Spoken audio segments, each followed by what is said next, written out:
Welcome back, everyone, to the Daily Dose of BS, where the princes are petty, the Nepo babies are allegedly felonious, and Martha Stewart is out here committing jam warfare. I'm here for it. We've got receipts, we've got lawsuits, and sadly, we have a goodbye. Buckle up, bunnies, because let's rock. All right, so this weekend, the Times announced, Prince Harry wants to come home more. It's a shocker, isn't it? Here's how that one plays out. Obviously not well. The Duke of Sussex plans to visit the UK every few months, according to an insider, Liam, his PR guy, insider. He may find that the old haunts have changed, and he may be knocking on a few more doors going, hey, my friend used to live here. So according to a source close to Harry, again, Liam, the prodigal prince plans to spend more and more time in the UK following his successful reunion with the king last month. Successful in his mind only. The source claims that the Duke of Sussex is currently happy with the template for his UK trips now that they're not obscured by other nonsense. Okay, first of all, template? What is said template? It's everything he's ever been offered before. It's Buckingham Palace. Okay. It's the security at Buckingham Palace. Check. And no Ravik. All right, fine. The other nonsense, by the way, presumably being this failed legal challenge against the government over his security, after which he declared himself a victim of a good old-fashioned establishment stitch-up. Oh my God. And remember when he said any future to visit the UK was impossible? How is it possible now when nothing really has changed? Or does that other nonsense concern this year's failed legal battle against Associated Newspapers Limited, aka owner of the Daily Mail? Or what about the possibility of a Sentebale court nonsense? Because, remember, Sentebale is suing Harry for all of the BS that he flung their way. And, it's going to be good. Who knows if it'll get to court, because apparently in the UK, a company can't sue for libel, but we shall see. Meanwhile, speaking of which, our ginger prince is saying screw you to the AIDS orphans and children of Lesotho, because apparently they just don't exist anymore in his mind. According to the Daily Mail, Prince Harry has donated his Diana legacy funds to an African elephant charity instead of long-term recipient Sentebale. Remember, yes, the co-chair he founded in her memory to help orphans. The prince, who now shares the annual income of the Diana Princess of Wales Memorial Fund with brother William, opted to switch his donation to Elephants Without Borders in Botswana after years of supporting Sentebale. I wonder why. The elephant charity has now named 2 elephants after the prince's children, Archie and Lily, in tribute to his support. Its founder, Dr. Mike Chase, who has known the Duke for more than 2 decades and is counted among his so-called African family. The African family he hasn't seen in 6 years, said his support has always been a tremendous honor. Tremendous. The charity switch, of course, follows Harry's explosive and very public fallout with Sophie Chandaka, Sentebale board chairman, which has led to him being sued for defamation. Ms. Chandaka has accused him of, quote, operational disruption and reputational harm to the charity he co-founded in 2006 to support young people living with HIV and AIDS in Lesotho and Botswana by conducting an adverse media campaign. A court action was filed in the High Court against Harry and other former trustee Mark Dyer in March this year. Harry has rejected these allegations as offensive and damaging. Once so close to Harry's heart, he even gave Sentebale an extra donation of £1.2 million from the profits of his BS memoir, Spare. Oh my God. I mean, meanwhile, any second now, Justice Nicklin will reveal if he is uncapping court costs for the Daily Mail in its legal win against Harry, Elton John, etc. And while Harry and Elton should be worried, hold up, friends, because what? Oh my God. You gotta bear with me. I accidentally removed something from the studio and I should not have, because I find this to be, oh no, here we go. Yeah, here we are. Harry and Elton should be worried, but here's one woman who's not.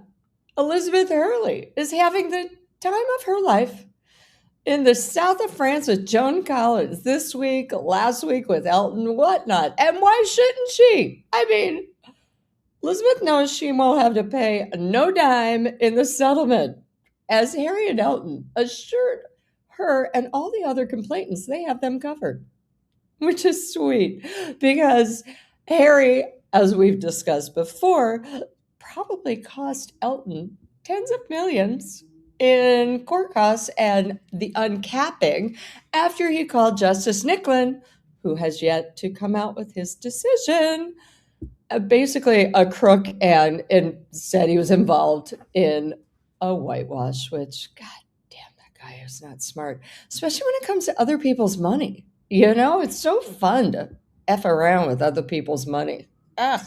Okay, so meanwhile, across the pond, this is killing me. Martha just stuck the shiv in. Ooh. So I got this in my inbox today. Martha Cook season 1 is debuting on Netflix August 25th, where she makes, hold on, wait for it, jam. Yeah, that's right. Actual jam, not fruit spread. Notes for the episodes say, one of Martha's favorite things to do is make jam with the perfectly ripened fruit and berries grown on her Bedford farm. BT-dub, she actually grows the fruit and berries on her farm and makes it with the actual grown fruit and berries. Martha shares her favorite recipes as well as jam and jam jarring techniques. Which, I'm sorry, Martha is so damn gangster. Hold on, I just want to, these are someone else's jam jarring techniques, not Martha's. I mean, honestly, whose jam would you rather? Some fruit spread from this woman holding jam thingy wrong? Or, I don't know, this one? I mean, I think you guys know my answer. I'm with the gangster. Love her so much. This just gives me life. It does. All right, so then on to, hold on, this fool. Phoebe Gates, the youngest daughter of billionaire Bill Gates and self-confessed Nepo baby, is facing severe industry backlash and potential legal exposure over her venture-backed shopping app and browser extension, Phia. Don't know what that is? Don't worry. I had to do some digging as well, so I'm going to explain it as best as possible. Okay? Marketed as an AI shopping assistant that automatically ends discounts and compares fashion prices, Phia was recently caught engaging in cookie stuffing. I mean, it sounds delicious. It's not. It's actually an illicit digital practice where the software silently opens background tabs at checkout to inject its own tracking tags by overriding legitimate referral codes. Phia allegedly hijacked sales commissions that rightfully belong to online publishers, content creators, and influencer affiliate platforms, including ShopMy. We'll get to that in a minute. Effectively taking credit and cash for transactions it never generated. While Phia initially claimed the unauthorized commission grab was an overnight software bug, that was immediately patched. It wasn't. Investigative reports and leaked internal Slack messages revealed that Phoebe and company leadership were aware of the mechanic for at least 7 months. The internal records show executives actively discussing and implementing automated triggers designed to maximize cookie drops and capture transactions across thousands of retail sites. So, with Phia now suspended from major affiliate networks and facing outrage from defrauded creators and digital publishers, the scandal has quickly escalated from a tech embarrassment into serious allegations of attribution fraud. This from a woman who once belonged to, and literally, you guys, you cannot make this up. She belonged to a secretive, invitation only Stanford class called So You Think You Can Rule the World, where students are taught how to identify vulnerabilities in systems of power.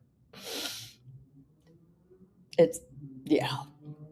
I mean, you know what's so funny? Sometimes you're like, you think people are paranoid, but then you're just like, nah, man, what if they really are out to get you and rule the world? You know what I mean? So, years before her shopping startup was hit by allegations it exploited illegal loopholes, Bill Gates' daughter, now 23, was among a hand-picked group of Stanford students in a secret society who study how power works and, according to one former student, how to hack it.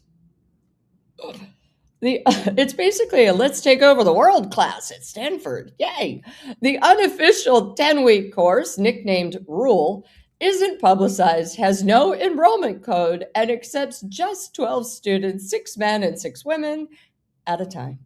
They meet weekly to debate money, power, and the underlying incentive structures and frameworks that govern how the world works.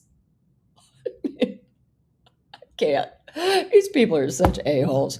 That's all according to the Stanford Daily, by the way. So, if anyone is wondering how she got it, Daddy and his friends also must have helped Phoebe and Phia, as one of her Stanford classmates told the New York Post the billionaire heiress apparently did not take advanced coding classes at the school. Nope, she didn't, as her degree in human biology didn't require it. In fact, quote, Phoebe herself did not have to take a single computer science class. She could have taken classes that involved understanding how computer science works, but it would have been very much around biology research, if she even took those classes, the source told the New York Post. However, Phoebe did take an applied artificial intelligence and entrepreneurship class that helped spark Phia. Yay! Literally, it's all about shortcuts. And she co-founded it with her Stanford roommate, Sophia Chianini, proving once again, you don't need to know how to actually do anything when daddy's money can buy it for you. So it's also annoying because she also screwed regular people out of their ShopMy commission. So I got this email from a good friend of mine who's very well connected and said, this is a quote, so an interesting side note for you on this is ShopMy. A lot of influencers were saying they were being cheated by ShopMy on commissions, and it turns out the brands were paying commissions, but Phia was stealing them. So now there are thousands of people who want to sue them and also the brands. This problem with Phia is bigger than just what they're saying. Ain't it always? Well, Phoebe could technically face 20 years in jail for her scam, but don't worry. Just like her daddy, she'll get off. although technically in a different way, if you know what I mean. Epstein. All right, so now we are moving on to something truly, truly tragic.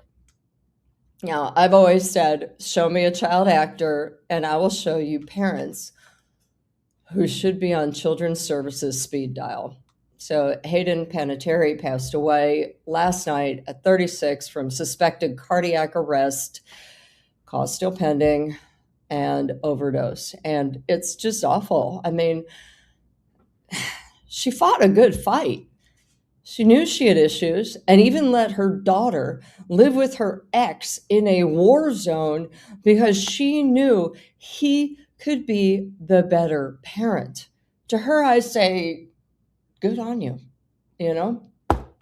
So she broached this topic on May 26 while promoting her memoir, This Is Me, A Reckoning, where she spoke about postpartum depression, motherhood, and growing up in Hollywood. And during the panel, Hayden explained how her struggles with addiction and postpartum depression sparked her decision to give up custody of her 11-year-old daughter, Kaya, to her ex-fiancé, Vladimir Klitschko, who lives in Kyiv, Ukraine. She said, the worst thing that somebody said to me was that it was a personal choice I was making. And, you know, I mean, she admitted she felt guilt-ridden over being completely incapable of parenting Kaya and said, who would choose to feel this? Like, how could you even say that to me? This beautiful child is healthy and has everything to celebrate. And she explained, I'm completely incapable of doing it. And I felt so guilt-ridden that I was incapable of doing it. And to Hayden, I say, girl, you are a hero. You understood what you were capable of and selflessly let your daughter go. Not only to receive the secure, loving childhood you never had, but to break the cycle. As for her mother, Leslie Vogel, well, that's a whole nother bag of bullshit. Leslie Vogel's Hayden Panettiere's mother. So in this memoir, Hayden revealed that her fractured relationship with her mother, who was a fellow Hollywood actress, may be the most chilling aspect of her life. So Hayden, who began working at 8 months old, 8 months, not 8 years, 8 months. She landed her first commercial, a spot for a Play School toy, when she was just 11 months, was managed into superstardom as a child by her mother, Leslie Vogel. So ahead of the book's release, Hayden alleged her mother's management of her as a child star contributed to the many demons she faced, such as alcohol and opioid addiction. The worst of the revelations, however, may be her claim that her mother was only invested in their relationship financially. So back in May, a source close to the actress told the Daily Mail that the estrangement from her mother was worse than anyone knows. But according to the actress, Hayden, the reality behind this childhood success was dark. And in her memoir, she recalls her mother as harsh and critical of her, even as a tiny child. After one audition for a Kodak advertisement, Hayden recalls how she froze and couldn't perform, but worse than that, humiliation of freezing and not being able to perform was the prospect of telling her own mother about her failure. And so she said, for a hot minute, I contemplating letting my manager tell her later. And then I relented and told her mother I didn't do it. And her mother stood up and said, you didn't do it? I drove all the way here and you just walked out? We'll talk about it in the car. Get in your stroller. In her stroller, she was that young. Mom pushed me out the door and onto the sidewalk, moving a little more quickly than she had on the way to the audition. My heart was pounding. Mom was a perfectionist and she knew what I was capable of. She expected the best for me and I hadn't come close to delivering that. Now she was disappointed in me, and that was a fate worse than death. She was 4 years old, and she looked up at her mother and recalled saying, oh, and then there was that soul-shattering underbite that her mom get when she used to get really, really mad and make her really scared. Again, she was 4. On another occasion, Hayden recalls how her mother wasn't going to let something as trivial as a lost tooth derail her daughter's prospects at an audition. Hayden said that her mother, after she lost her tooth, said, "Give me the tooth and cross your fingers."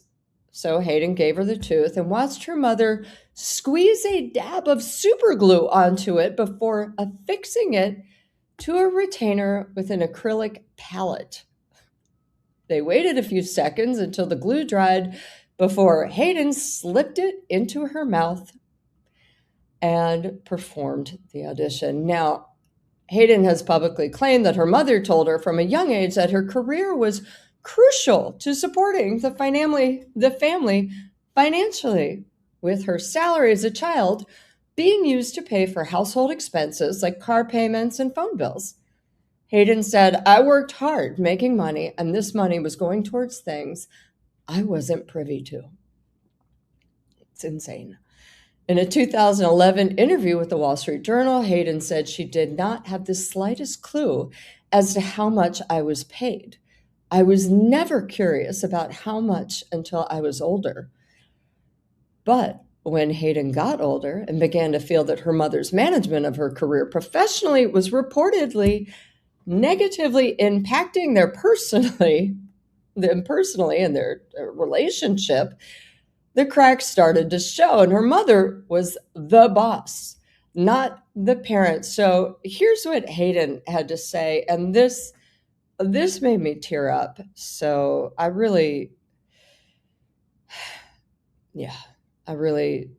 need to get this clip up because it's horrific. Just here we go. Hold on. Gosh, that was my entire relationship with her. She was my boss. That's how I saw her.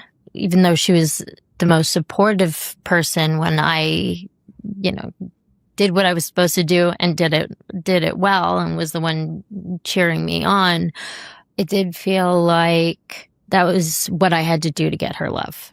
And that was, a tough pill to swallow.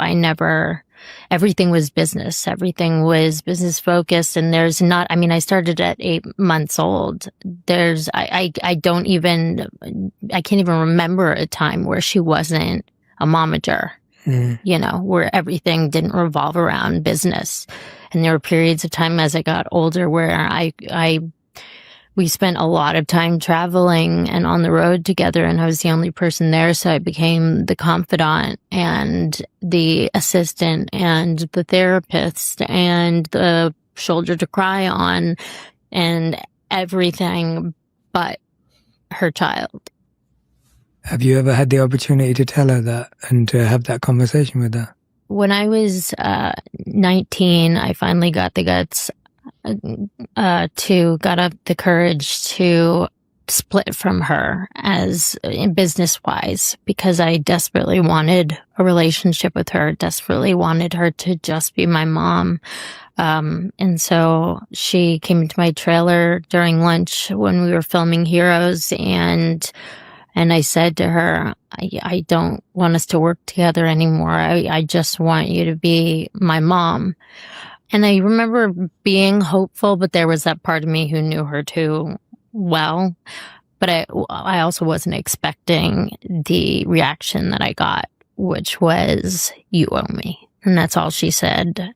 And she walked out. And part of me was like, oh, I'm relieved that it was short, like ripped the Band-Aid off. But then it was like this dark looming cloud, over my head going, what does she mean by I owe her?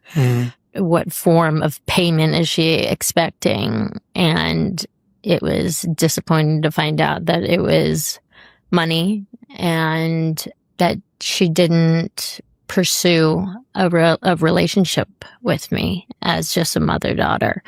Like once the business aspect was removed, I was hoping that if I remove this, then there will be no reason for her to be anything other than my mom. And the fact that it seemed like she didn't care to have a relationship with me was a tough pill to swallow. Wow. Sorry. Okay. So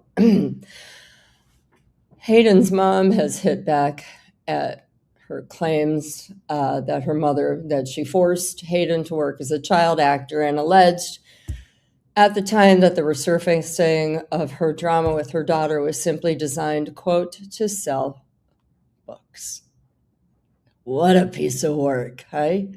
So it's interesting that this all happened because last week I did an interview with a clinical and forensic psychologist, and the interview airs tomorrow at 12:30 lunchtime EST on News Nation for my show, The Scoop. And again, ironically, I taped it last week, and it's about child stars and why the whole industry around using children is a problem. And I've been so angry about it for a while. Again, I've been doing this for 30 years, and it got to the point, one of the reasons I quit Page Six was because I was becoming so cynical, and I could just look at people and be like, yeah, I know what's about to happen, and it's not good. Oh boy. And I didn't want to watch it. I didn't want to see it anymore. Anyway, I took a clip of my interview with Leslie, and I'm going to show it to you now, just talking about child stars and what happens when they are the ones who are responsible to be adults, like in Hayden's case, at 8 months old.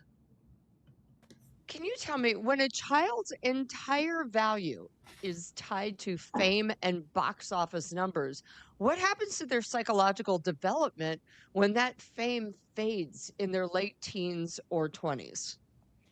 I think we have to look at that word value more as identity. So when a child's entire identity is frozen at 14 and they are a role, they're a person, and then they're owned by a network, what happens, right?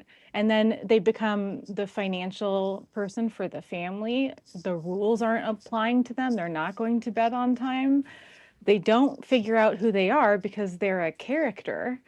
So bad things happen, right? Over time, they have to turn into an adult. They age out of being the cute, famous kid, and they're often introduced into substance abuse. And we just have this really fast downhill trajectory if they don't have the correct support around them. And the government does nothing to help them. Sure, their money has to go into a trust. Where's the therapist on the movie set? Where's the follow-up? Where's the education for the parents? Show me a child star, and where's children's services? Exactly. Because, crashing out makes a lot of people money at the same time. And we're watching these adults right now every day, and they're not doing well, but their accounts are thriving. Because the support is often, and I would see this all the time back in the early 2000s, the tween star didn't want to come out of their trailer. So the company would give them anything they wanted just to get out of the trailer and go perform on set. So all of a sudden, nobody's around catering to them. They don't really have a great education. And mom and dad are not usually that invested in anything except their bank accounts. So no wonder they have a meltdown when they're on their own, right? Macaulay Culkin, where the parents ended up in a massive court battle over his earnings. How does the dynamic shift, and what happens when the child becomes the family's primary breadwinner, and what happens when it stops? Well, I think that's where we get that fancy word parentification. But he didn't need to be doing that at his age. Like, come on, parents. What horrible parents. He had to learn the legal system. He had to learn about finances when he should have just been playing video games and hanging with his friends. So, Yep. I mean, there are so many failures, but then you're getting shot out into actual parenting of yourself when you never had a chance to grow up. And so there's going to be this mismatch, and it's inevitable that there's going to be psychological fallout and struggle and ways to self-medicate. Ask you, what does it do to a young mind when authority figures, producers, network executives, handlers, I mean, even parents prioritize production deadlines and ratings over a child's emotional or physical well-being? It breaks their mind. I mean, they begin to identify as an object that needs to get things done, and they don't grow into the human that they could have been. Yeah. All right. So, final word on that. I just urge you guys to watch the full interview I did with clinical and forensic psychologist Dr. Leslie Dobson tomorrow, 12:30 on News Nation. My day job. Their YouTube channel. All right. So, hard right turn from that. Dry the tears. Here we go. Not that. Boom. Oh, look at this. Alex Cooper, that fake feminist, has suffered another major blow as her unwell beverage brand shuts down after 1 year in business. Shame. Whoa. I mean, she founded the company in 2025 in partnership with Nestle, initially as an unwell hydration, a line of drinks that contained electrolytes, vitamins, and caffeine, of course. And if you, like me, are wondering why do so many celebrities, over 450 to date, have a beverage of their own? It's because they're cheap to make and easy to make big money from. They all want to be 50 Cent, who made 100 mil when vitamin water sold to Coca-Cola. I mean, smart man. At 50, he had done endorsements for vitamin water and instead of payment, took equity.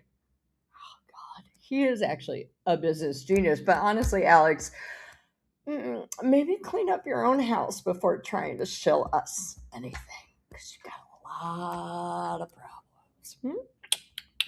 All right. So, and there's other story the pot called, and apparently it's kettle online too. So, I don't know why I found this so obnoxious and insane. Hugh Hefner repeatedly called the FBI on Jeffrey Epstein after a Playboy playmate was raped. It's a lawsuit now. I'm just going to leave this here because what? I mean, what? He can rape him? He doesn't want anyone else to rape him? Yeah. Anyway, boo to the FBI who never even bothered to follow up. And the only reason the Playmate told Hefner about it is because she thought with him, something would get done. Yeah, no, nothing. Nothing got done. Oh boy. Huh. All right, so of course it's now kind of the time of our show with our Daily Doug, and I got something extra for it because here's our first Daily Doug. Dougie.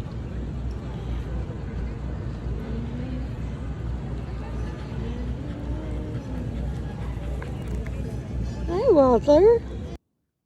Okay, so apparently Doug has fans. I didn't know if you were aware of that.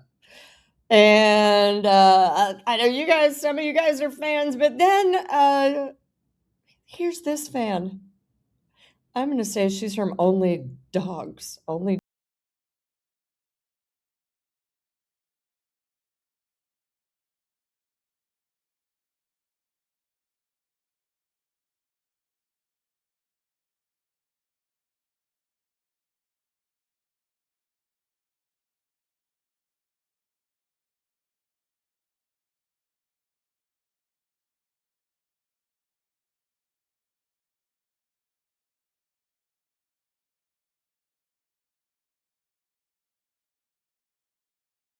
Oh my God. I love freaky dog videos so much, you guys. It made me so happy. And I don't know. I don't have the heart to tell her Doug doesn't have any balls anymore. Not my decision. He just came like that. But what love springs eternal. Maybe they'll just meet on, melding of the minds. I also don't have the heart to tell her Doug is broke. Mother loves you. He has yet to donate anything for rent. I mean, tic-tac, Dougie. I love him so much. He's sleeping over there, ignoring me completely. All right, you guys, thank you so much. Like, subscribe, hit the hype. And I will see you tomorrow, Tuesday at 6 o'clock, because Tom Sykes, the Royalist, is on at 5. I'm in it. And I gotta let people who want to come from him to me, that kind of stuff. All right, you guys, I really, really appreciate you. Sorry again for tearing up. Mwah. I'll see you tomorrow. Bye, guys. Have a great night.